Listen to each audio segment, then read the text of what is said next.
What is going on, guys? Welcome to the Erica Russo Show. If this is your first time tuning in, welcome. I am beyond excited that the universe has led you here today. And if you are an OG, you continue to come back, you continue to press play, you continue to lean into your own intuition. I love you. Thank you so much for coming back each time a new episode drops. Thank you so much for your support. It really, truly does mean so much to me.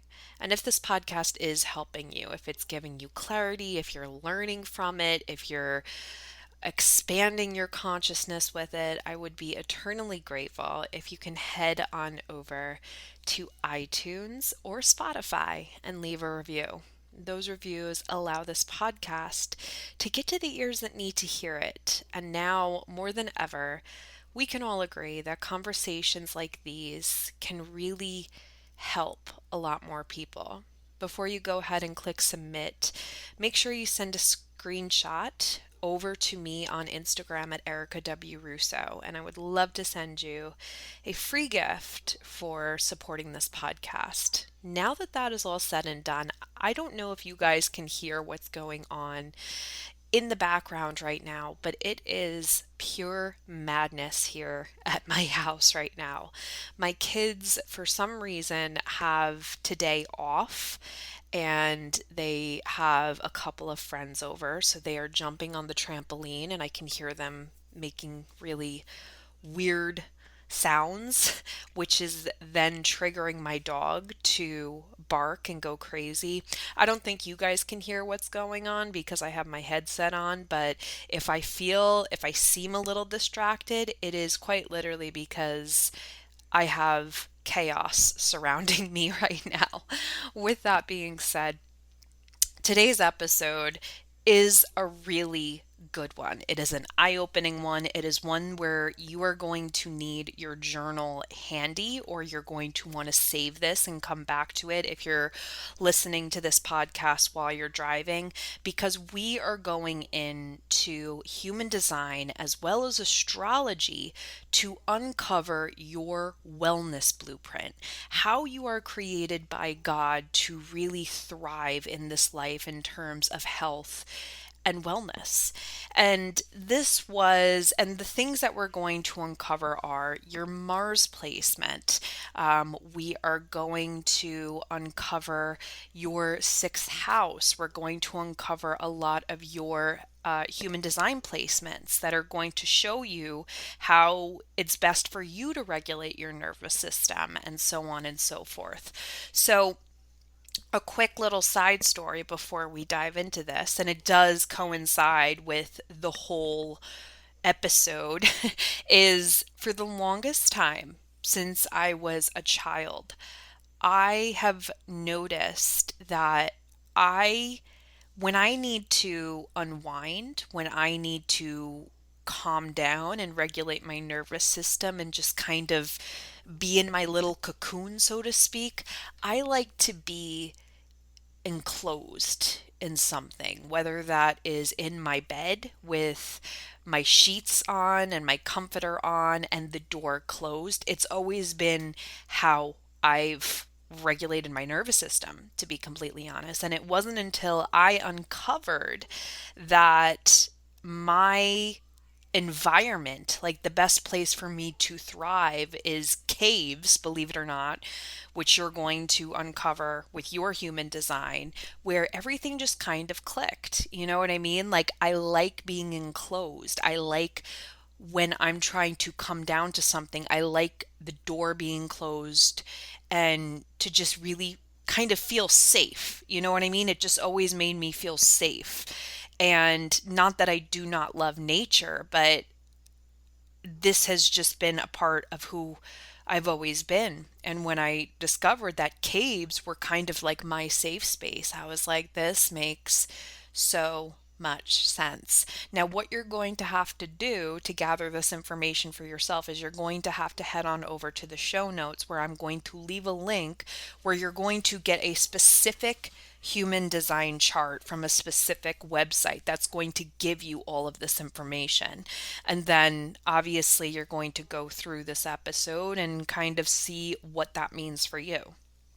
So, with that being said, please be sure to come hang out with me on Instagram at Erica W. Russo.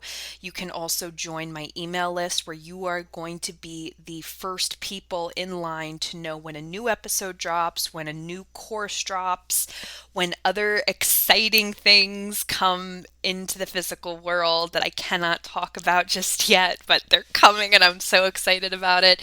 Be sure to go and hang out on my email list. I will leave the link to check out my freebie library where you can get even more resources for your journey as well. With that being said, I hope you enjoyed today's episode. Again, this is one where you're going to want to come back to this because there's a lot of information. It's a longer episode, and you're going to want your journal as well. All right, guys, it's always a pleasure, and I will see you around the internet. What is up, everybody? Welcome to your wellness blueprint using your natal chart and human design. Guys, I am so freaking pumped to share with you this training for the simple fact that I know it works. And it not only works, but it really just takes your health and your wellness and your relationship with your body, as well as yourself, to like levels that you wouldn't even think possible. It wasn't until I really started to uncover and really go deep into my personal unique human design, as well as my own natal chart, that I really began to actually see results in my body, see results with my workouts, and even within my relationship with food. So let's go ahead and we're going to dive right in because we have a lot that we have to uncover.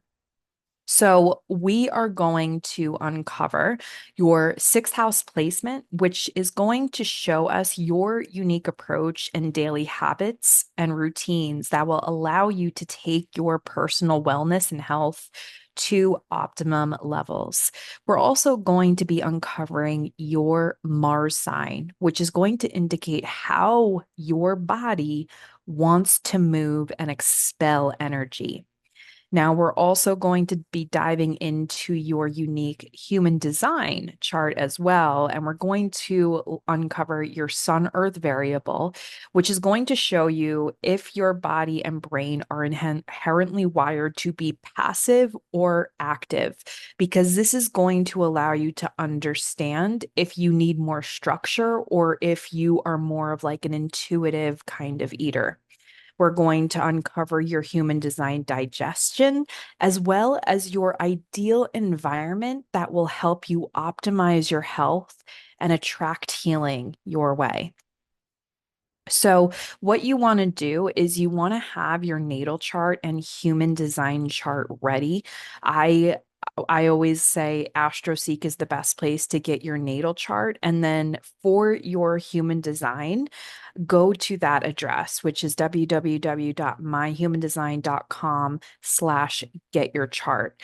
For the simple fact that when you get your chart, because usually I'll tell you to go to Jovian online to get your chart. But for this specific training, I say go to that because this gives you even more detailed information in your free chart. In fact, what I would say, just so you can have, one step forward, is just keep your birth chart as well as your human design chart readily available on your desktop because obviously we're learning a lot about your human design as well as your natal chart inside of this membership. So it's just easy to have so you can pull it up at any given time. So, with that being said, once you go ahead and you type in all of your information to grab your natal chart at astroseek.com, we're going to go ahead and instead of trying to uncover your natal chart, we're going to scroll down just a little bit and you're going to see on the right-hand side of the screen this right rectangle, this gray right rectangle, I should say. And this is showing us your placements as well as your houses. So what we need to do is you need to find the section that says houses and you want to go ahead and go to six. Okay. You're going to see six right there. Mine is in Capricorn, as you can see, and they all have these little doodles. So use the left-hand side of the screen to uncover what sign your house is in. And now we're going to go ahead and we are going to start. So, the sixth house in astrology is the house of health and daily routines. This house also represents how we work and how we service others. But for this training specifically, we're going to be focusing on the sixth house when it comes to health and your daily routines. Okay. So, if you have Aries in the sixth house, you use physical activity for a means of energetic release. Okay. This is going to be for all fire signs because fire signs are active, they are passionate, they are driven, they are focused, they are ambitious. And they're fiery. They're a little bit hot to trot. So you have to use your relationship with physical activity as a means of energetic release. So things like martial arts and competition and weight training are all excellent for Aries in the sixth house. Aries is the leader. Okay. And here's another thing because Aries is the leader, you might, if you have this as the placement in your sixth house, you might find that you are not able to fully enjoy or immerse yourself in your workout if you are doing it with other people. Working by yourself might be better for you. So I wouldn't recommend, I mean, unless you absolutely love it, I wouldn't recommend like group things such as like Orange Theory or any sort of classes for the simple fact that one, you do this as a means to release energy. Also, you are probably competitive in that sense as well if you're in Aries sixth house. And you need to do this by yourself. You are the one that's leading the pack in this section of your life. So I don't think any like group activities is going to be something that you're going to be able to fully immerse yourself in or enjoy. So now let's talk about Taurus in the sixth house. Taurus is our very grounded, our very practical, but also very consistent um, earth sign. Okay. So here's the thing. If you have Taurus ruling your sixth house, it needs to really, your relationship with fitness and health really needs to be consistent because Taurus is a very reliable sign. And if the reliable sign is governing your sixth house, your relationship with your health and wellness needs to be consistent, right? So it's very practical and it's a very grounded approach as well. So things like high intensity stuff and like a lot of like big movements and all those like crazy shit that Aries sixth house would do, like kickboxing and everything.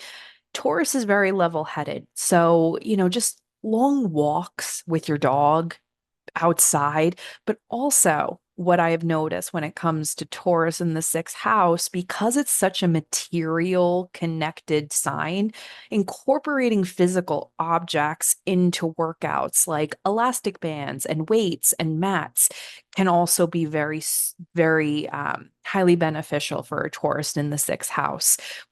If you have Taurus here in your sixth house, you really need to like be practical. You really just need to be like, this is what I have. You don't really need to go to great lengths.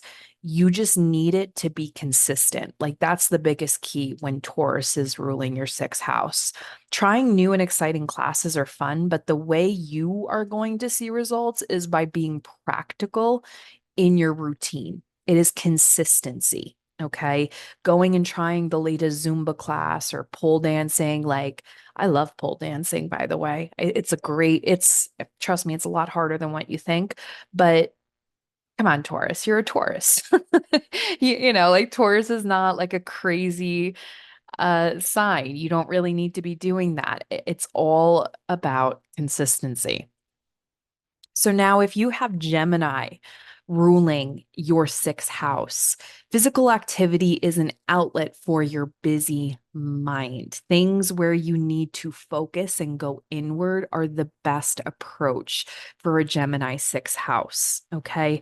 Geminis are intellectual, they are thinkers, they like to think outside of the box. Therefore, when that is the sign that is governing your sixth house of health and routines, you really need to use your physical activity as a means of just quieting your busy mind. So, activities like yoga and Pilates and spinning, as well as high interval training, are the best practices for you if you have Gemini there.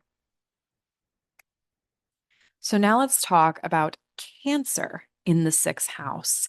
Cancer is a very nurturing and mothering energy.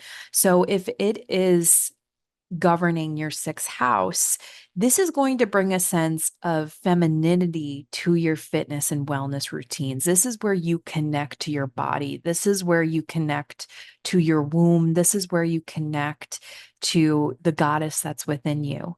So things like intuitive movement and an environment where you feel at peace would be ideal for you because, again, Cancer is a homebody as well. So, perhaps if you don't feel uncomfortable at those, big juice gyms, don't go there because you're just going to feel uncomfortable.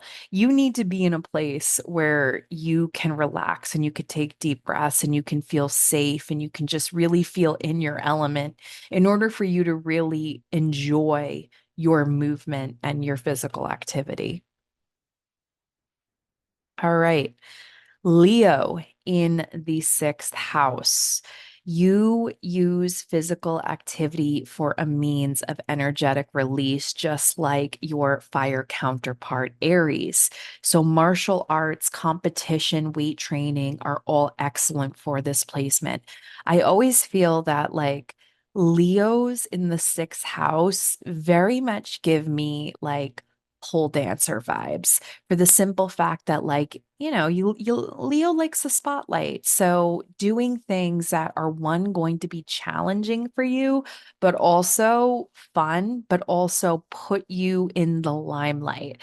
Again, I have done pole dancing in the past and I really enjoyed it, but I see, like, I was not good, by the way. Just to let you know, I was not good at pole dancing, but like when I watched the women who were like really good at pole dancing, it is like they definitely give Leo vibes when they're up on that pole because it's show stopping.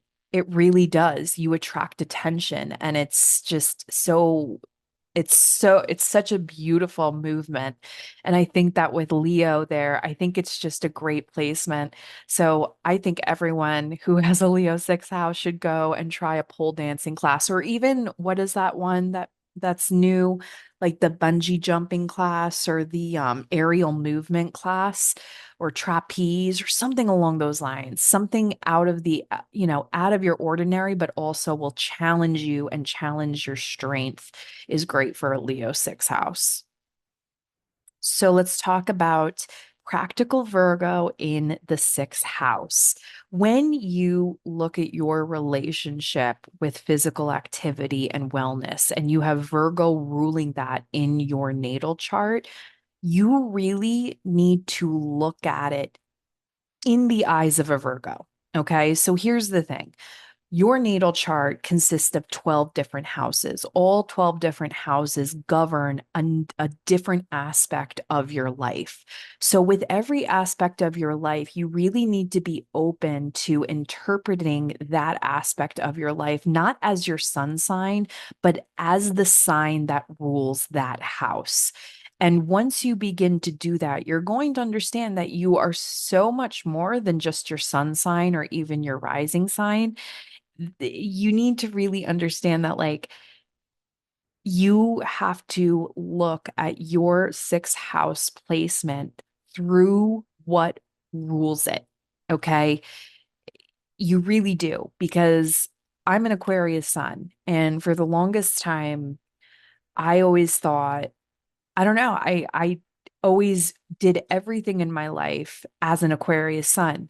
But when I really began to dive into my natal chart and understand every single placement, and that every single one of us has all 12 zodiacs governing a certain aspect of our life, you begin to be like, oh, that makes a lot of sense. So, Virgos, God, I love a Virgo, but they're very much like to-do lists. They are very organized, very regimented. So you need to schedule your workouts and routines, and this is going to allow you to truly thrive if you have Virgo in your sixth house.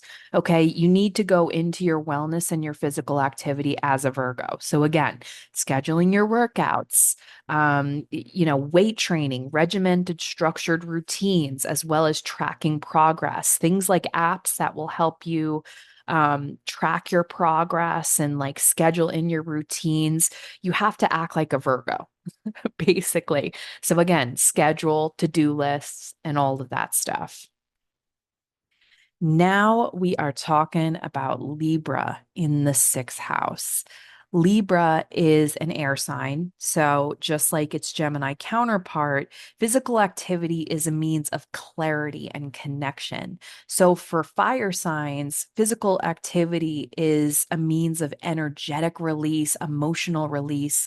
But with these air signs, man, you just keep thinking. You just, you're always thinking. So, this is a means of like mindfulness. This is a means of getting out of your head and into your body. And that's the way you need to think of your physical activity when it comes to Libra governing your sixth house. Okay.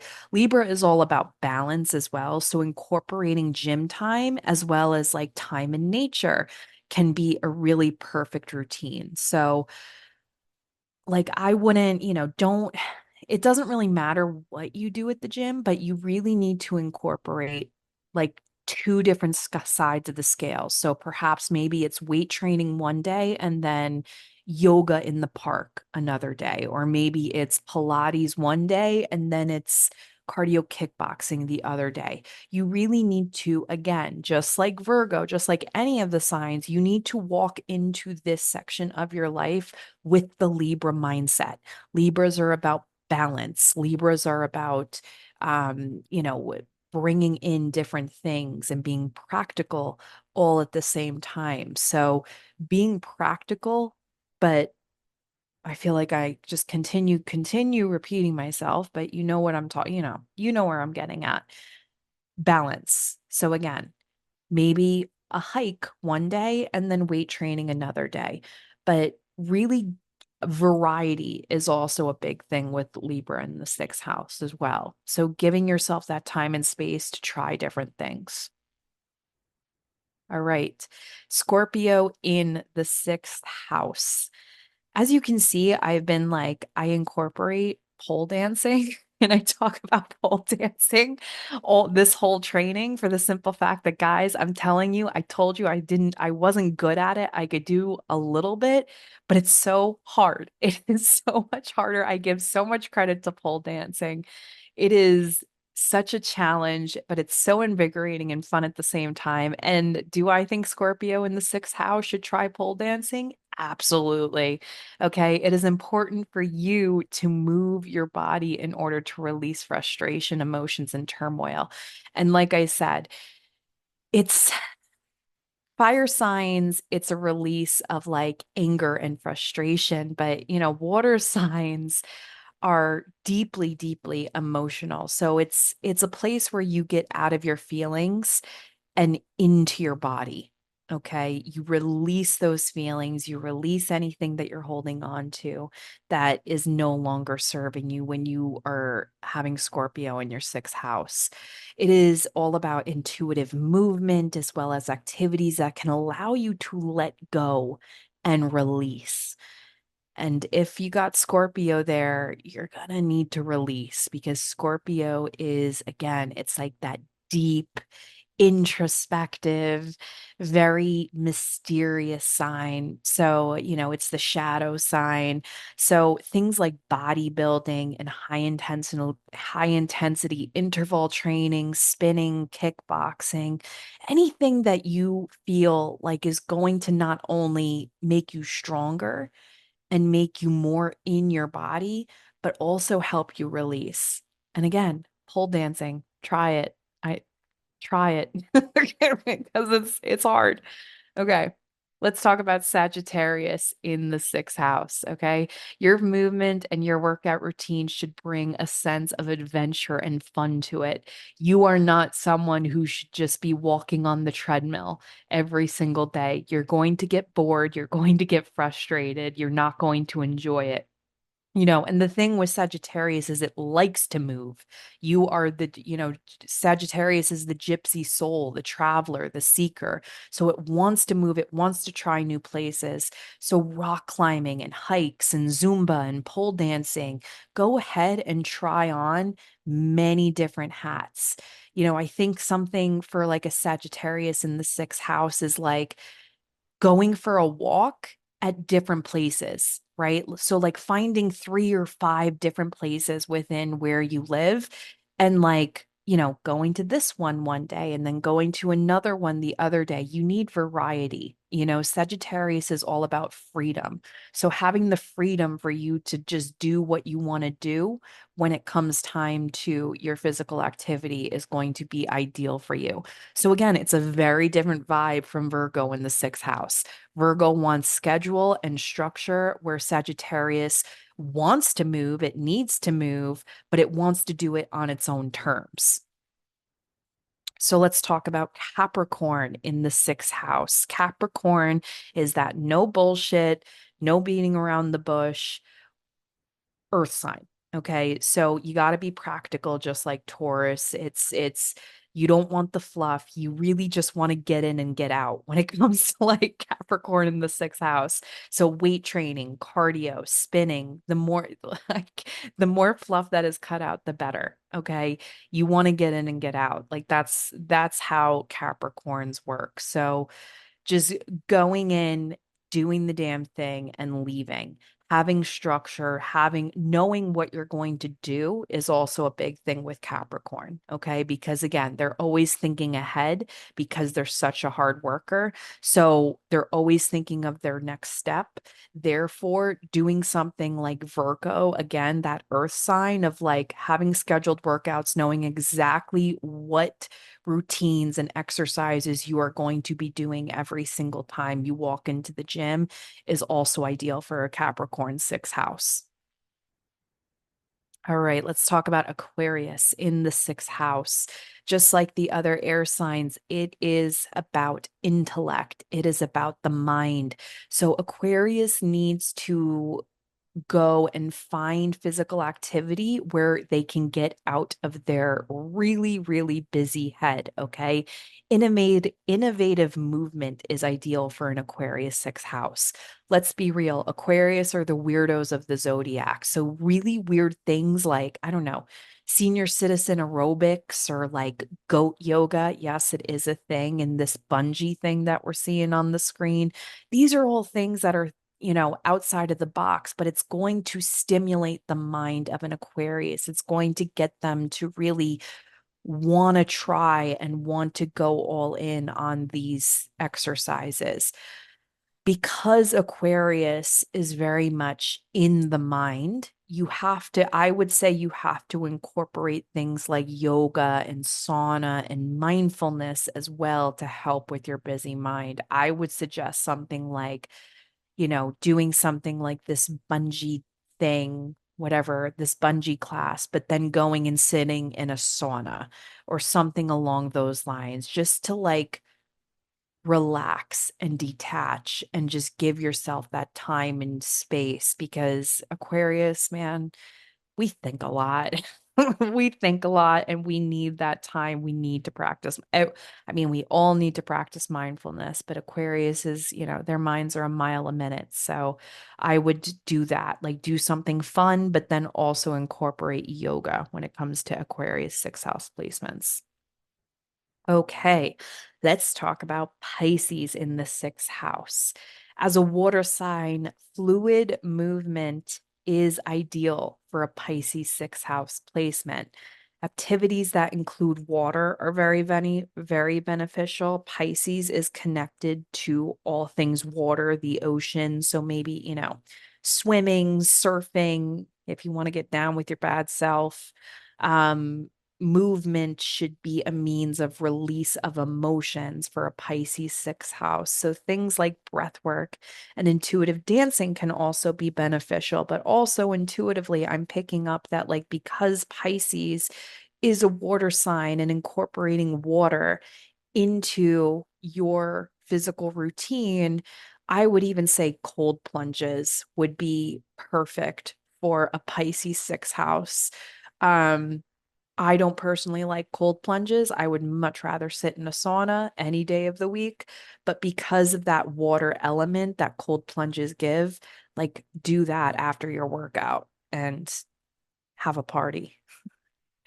All right. So now that we went through your six house placements, let's talk about Mars. Okay. So Mars is the planet of action and anger and aggression. This sign is the sign that identifies the vibe of activity. Okay.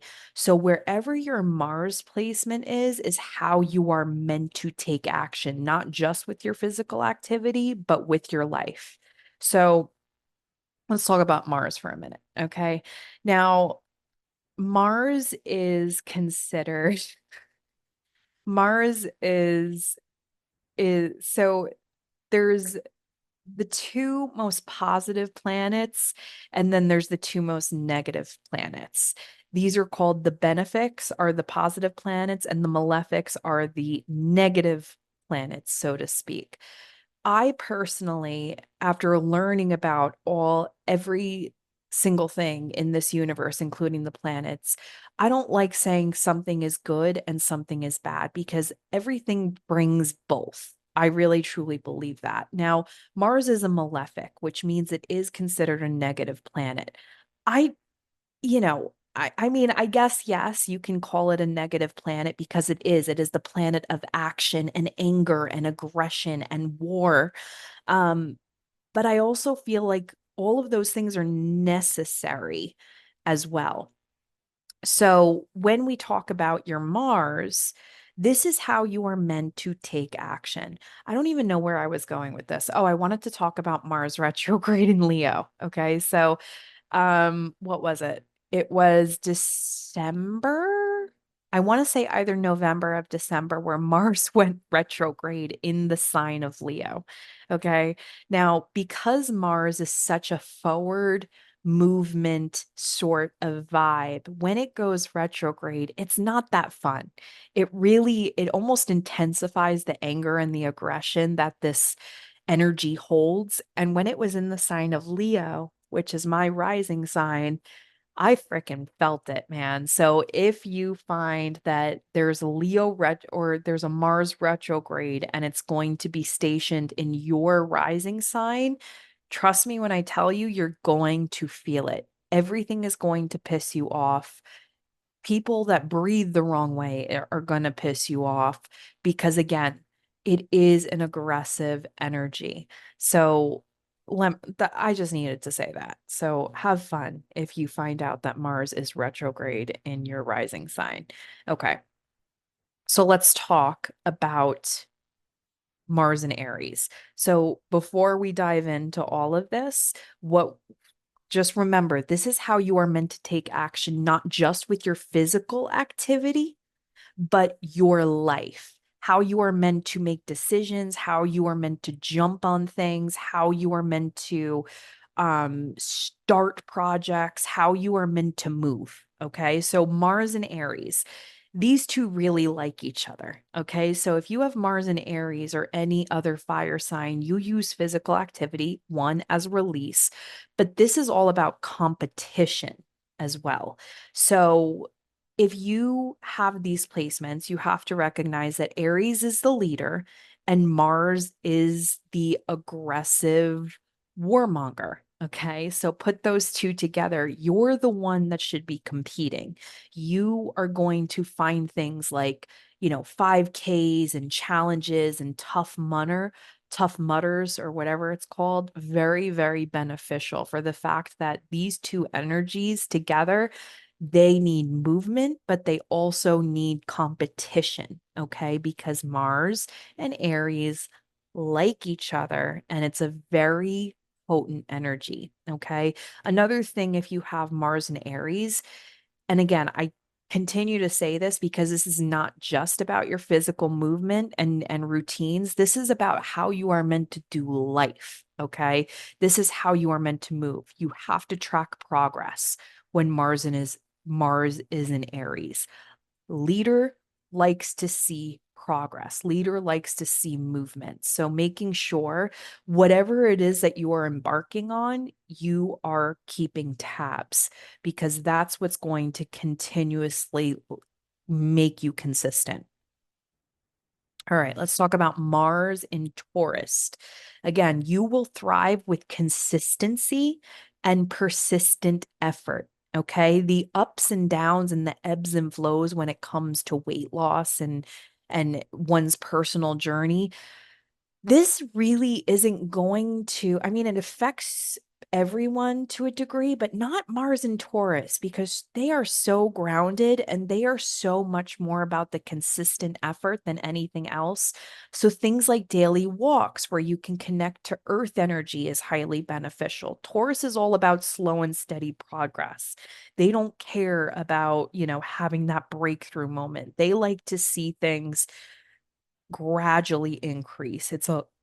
Taurus is low and slow. It is a long simmer process when it comes to Taurus. So, fad diets and exercises that you cannot sustain over time are not going to work for you. So, don't even try like high intense. I would say, like, you know, it's low and slow. So I do want to state this too. Okay. When it comes to Taurus, wherever Taurus is in your chart, you have to understand that this is the slow and steady bull. Okay.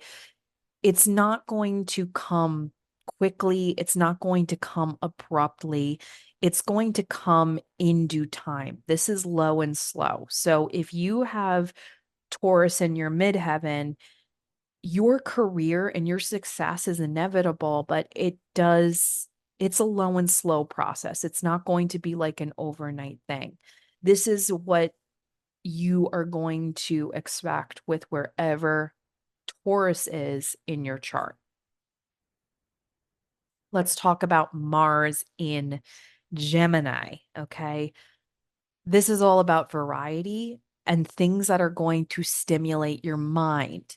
This is the way Mars and Gemini people work. Okay. So Gemini is ruled by Mercury, which is all about intellect and innovation. Okay. And because Mars is the aggressor, these are like the people that have the five screens going on. Like they have the five computer screens, and then they have like two cups of coffee going on. It's all about stimulation. So they are constantly being stimulated, just like the photo here, because Mercury, which rules Gemini, as well as, Mars, that's a lot of stimulation, man. Brisk walking while listening to a podcast where you are learning something can be a very enjoyable experience for this. Um, again, because Gemini is intellectual, it's ruled by Mercury. So again, like uh I see like a Mars and Gemini person having one of those walking mats and having a desk there, and just, watching something on the TV, but also having their phone handy, and then also like on their laptop all at the same time, because stimulation is what Geminis thrive on. Things like it's, and trust me when I tell you, like, no, walking desks are not for everyone. Just the thought of a walking desk for me and having my phone, my laptop, you know, while I'm walking, I'm like, that just, I can't do it. It's too much stimulation for me. I'm already stimulated. I am very much stimulated every single day. I don't need more stimulation like that. But because this is like an overload on stimulation, it's perfect for a Mars and Gemini.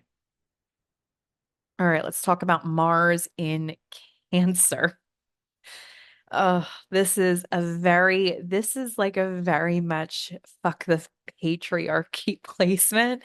Like you channel your feminine rage through movement. So things like interpretive dance and pole dancing will be a beautiful experience for those with Mars in Cancer.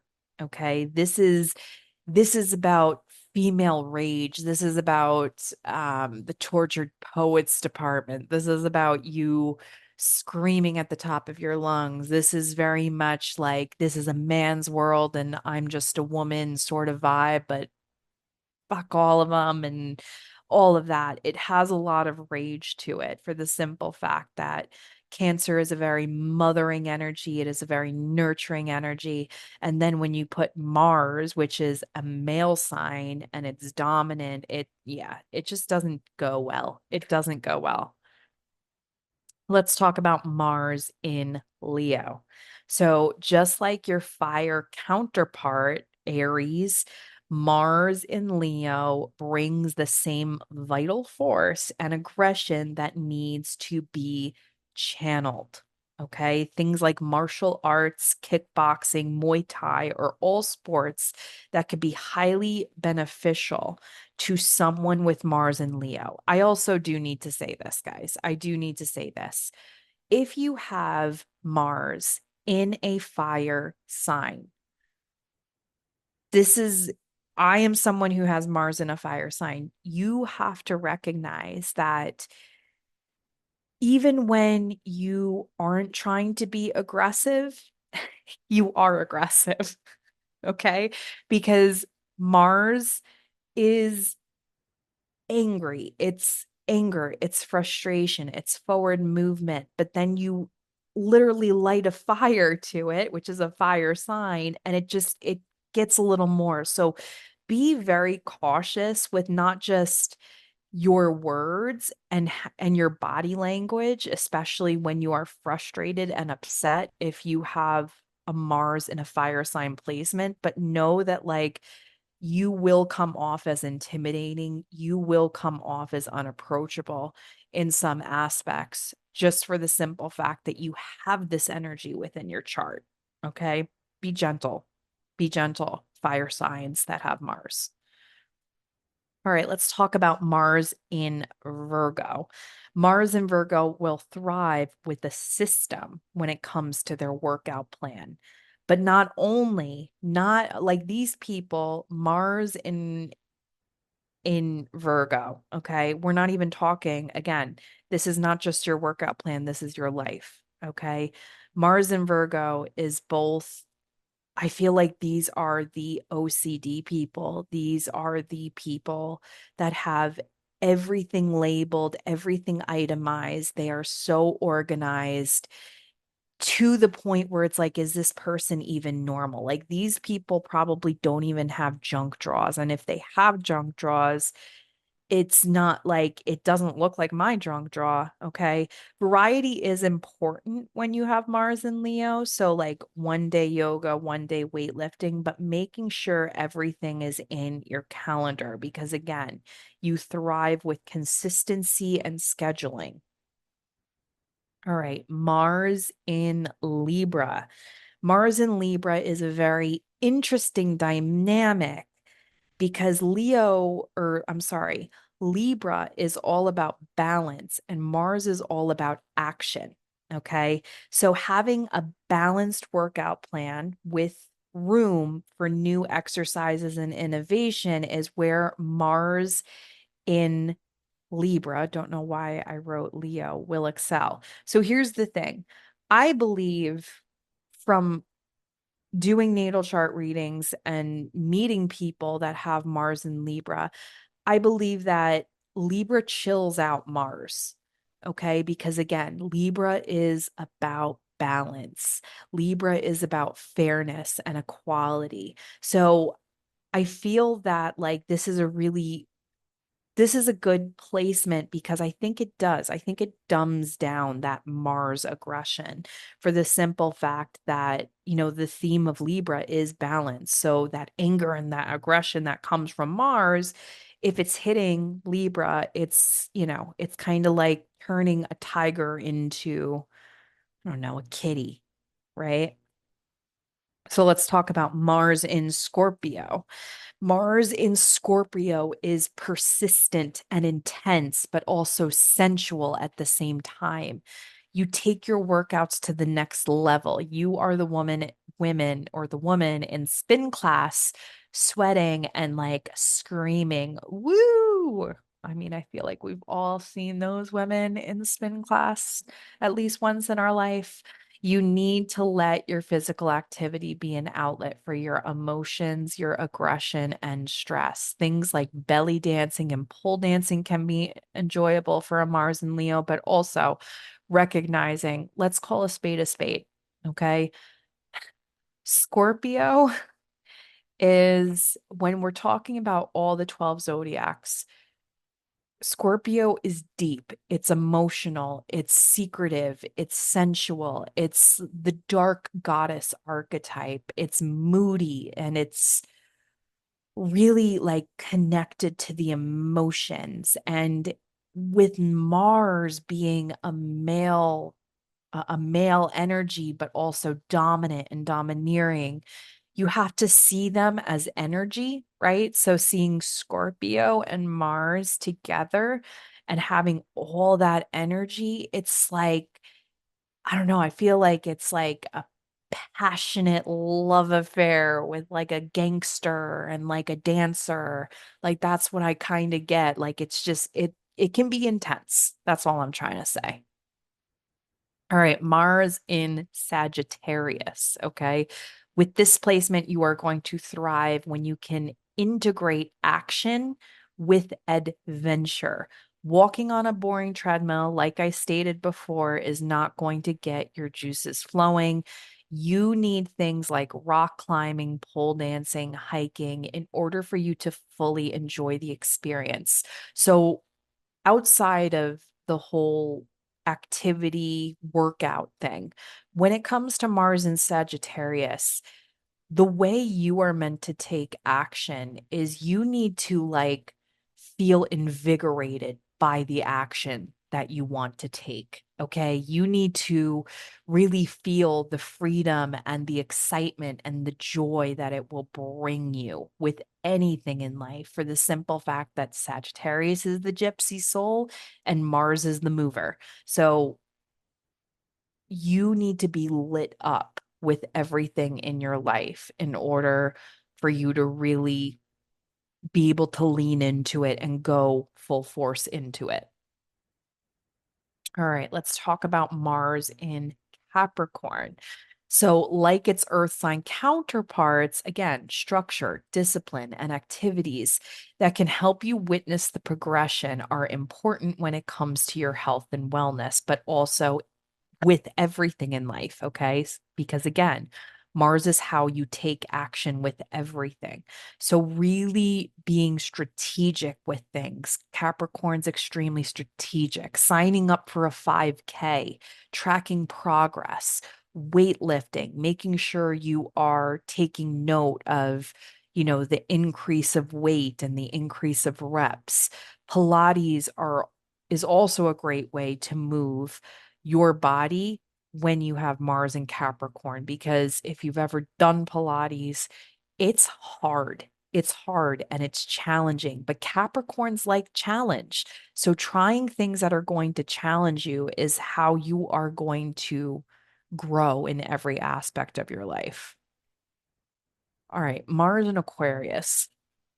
First and foremost, when I found this picture, I was like, it definitely gives Mars and Aquarius vibes, but like, who would ever do that? Like, who in their right mind would ever do that ever? I, that is terrifying to me, doing a handstand on a rock like that. But I feel like Mars and Aquarius people would because again, they're the weirdos and it's like an aggressive energy when it comes to Mars. But anyway, Mars and Aquarius people like seeing benefits of things due to the fact that Aquarius is inquisitive and wants to know everything. So activities that have a lot of data backing it will be beneficial for a Mars and Aquarius person. Saunas and ice baths, yoga, Pilates are all things that can really be optimal for these individuals. But let me circle back to the activities when it comes to data backing. Aquarius likes truth. Okay. Aquarius likes to better humanity. They are big picture dreamers. Okay.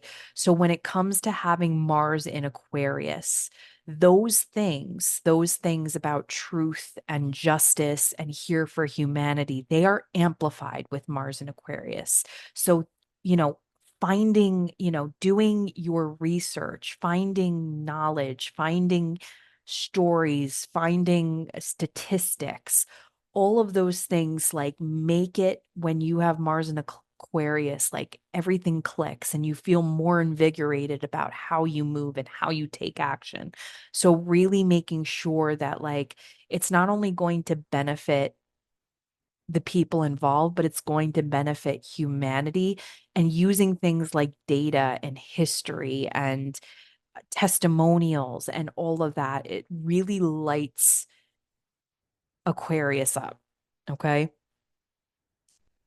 So let's talk about Mars in Pisces. With Mars in Pisces, you use movement in order to process emotions. Okay. Things like Zumba and kickboxing and hot yoga and perfect are perfect for a Mars in Pisces.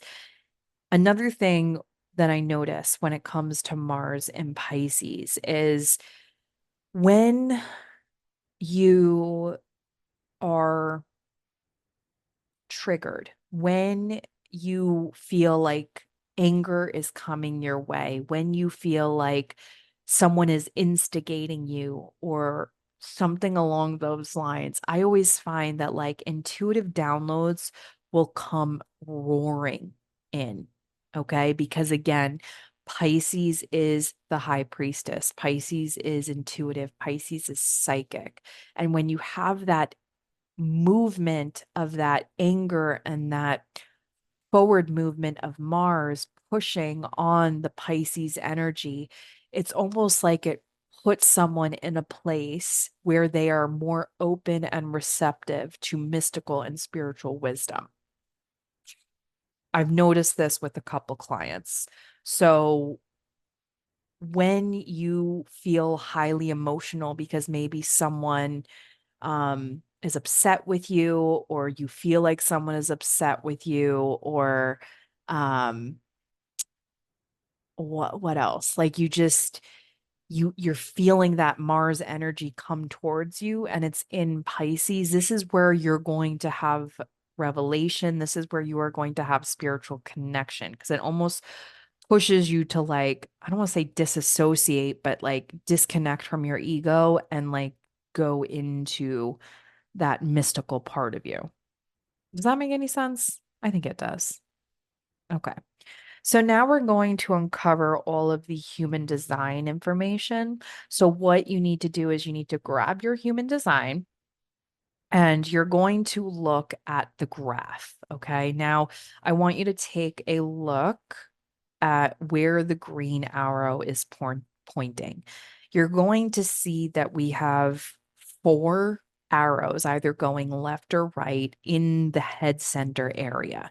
We are focusing in on the top left arrow. Okay. This uncovers your sun earth variable through your human design. This is a game changer for a lot of people when it comes to how they eat, okay? How they eat through the day. So, with that being said, if you have a left facing arrow in that spot, Your brain is active. This means you have a lot of mental activity going on through the day, and this requires greater sustenance in the form of food to maintain optimal function. Okay. Regular meals are essential for peak performance and overall health if you have a left facing arrow because your brain is active. Okay. Now, if that arrow is facing right, your brain is passive, meaning your brain and body will change from day to day. So, intuitive eating is highly beneficial for passive brains. Okay. And just really tuning into what your body needs at any given time of day. So, two very different metabolisms. Okay. So, knowing what one you are is going to help you understand how you should be eating every single day. Okay.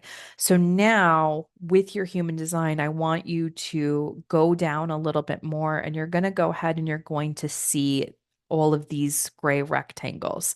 What we're going to be focusing in on is your digestion and environment. Okay. So take a look at what it says under digestion for you as well as environment. So, first, I want to talk about the six environments in human design. These six environments are essentially your go to when it comes to optimal health, whether that's mental health, physical health, healing, everything. Okay. So the six environments are caves, shores, kitchens, valleys, mountains, and markets. So this is, I know it's like these are kind of weird, but like no, so much of human design is very practical and like very to the point. So when we talk about the environments, again, this is where you will find the most benefit when you need to recharge. This is where you should go when you are feeling under the weather. This is where you should go when you need solitude. This is where you are going to feel the most at peace. This is where you are going to feel the most aligned. So, understanding this, and this is also the best places for digestion, believe it or not. So again, it's caves, shores, kitchens, valleys, mountains, and markets. Okay. So what you need to is again, it's very like practical when it comes to the environments. Whatever your environment is where you unplug. It is where you plug in, I should say. So I'm a cave.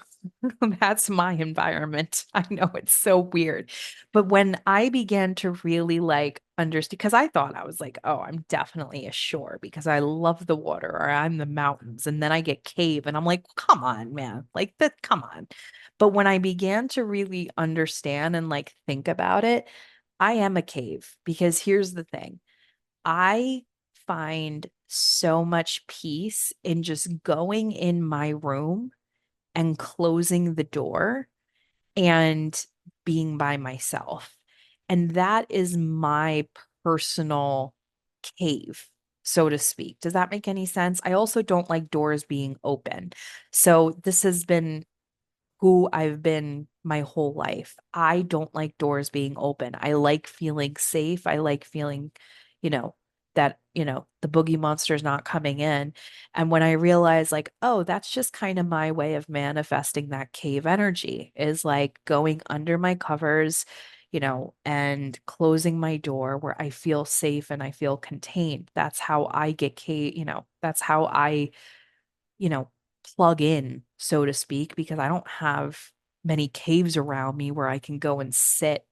So that's how I plug in.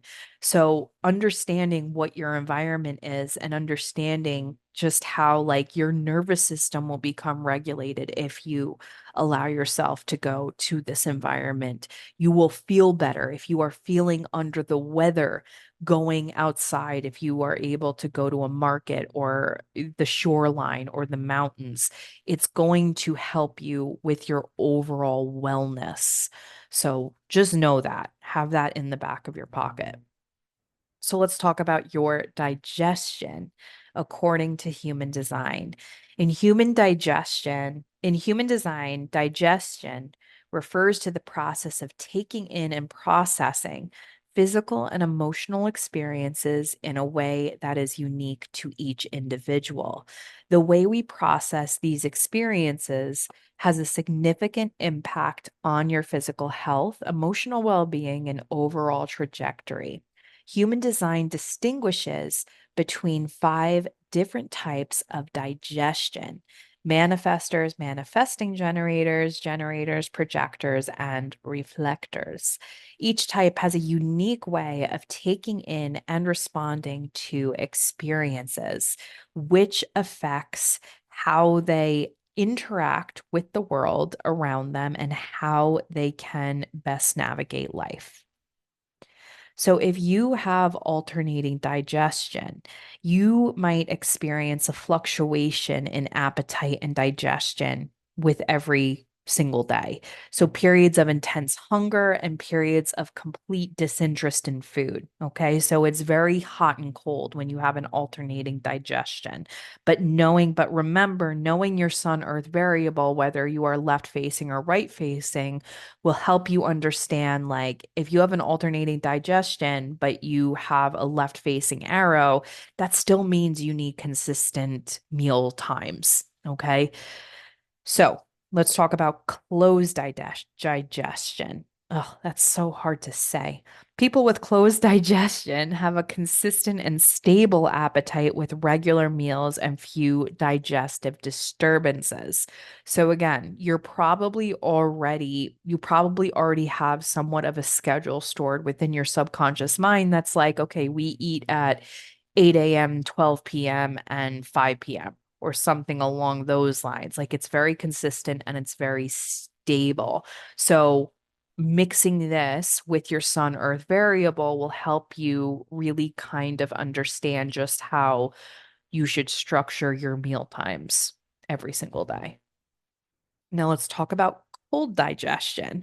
People with a cold digestion tend to have a slower metabolism and a lower body temperature, which can lead to sluggish digestion and a tendency to hold on weight. So, again, a natural thing that will help you with that is your sun earth variable. Okay. I mean, it sucks having a cold digestion, but there are, you just kind of have to work with what you got. You know what I mean? So let's talk about a nervous digestion.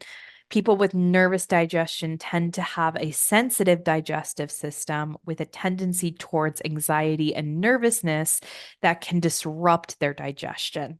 Okay. This also sucks. I'm sorry. This also sucks. But again, the more you know, the more you can understand yourself, the more you can start incorporating things to help you with all of these things. So let's talk about a low digestion. People with low digestion tend to have a slow and inefficient digestive system, which can lead to sluggishness, bloating, and a feeling of heaviness after meals. Indirect digestion, these people tend to have a more passive approach to eating and digestion with a tendency to graze throughout the day rather than eating full meals. But here's the thing, this is the catch 22. With an indirect digestion, where it's like you just kind of, you graze all day long, if you have a left facing arrow, that's not your, it's almost like counter intuitive for the simple fact that like your body actually needs you to be consistent. So I would say like make sure you're grazing at specific times of the day and making a schedule with it because you still need sustenance if you are a left facing arrow. All right, let's talk about consecutive digestion. People with consecutive digestion tend to have a regular and efficient digestive system with a consistent appetite and minimal digestive disturbances. So, this is a solid digestive system. All right, hot digestion. People with open digestion have a sensitive digestive system with a tendency towards food intolerances and digestive disturbances. So, when you have a hot digestive system, you really need to watch out for what it is that you are bringing in and what sort of food allergies you have and all of that stuff because it may not be like a known allergy, it may not, and it may not even be considered an allergy, it may just be considered a sensitivity. So really making sure that you're tuning into your body after, you eat certain foods, see if like it's something, if you are feeling sick after eating a certain thing, making sure you're checking the ingredients, making sure that like all is copacetic, but yeah, hot digestion is very, very sensitive when it comes to all things food. Um, I'm sorry. This is actually open digestion. That's open digestion. This is hot digestion.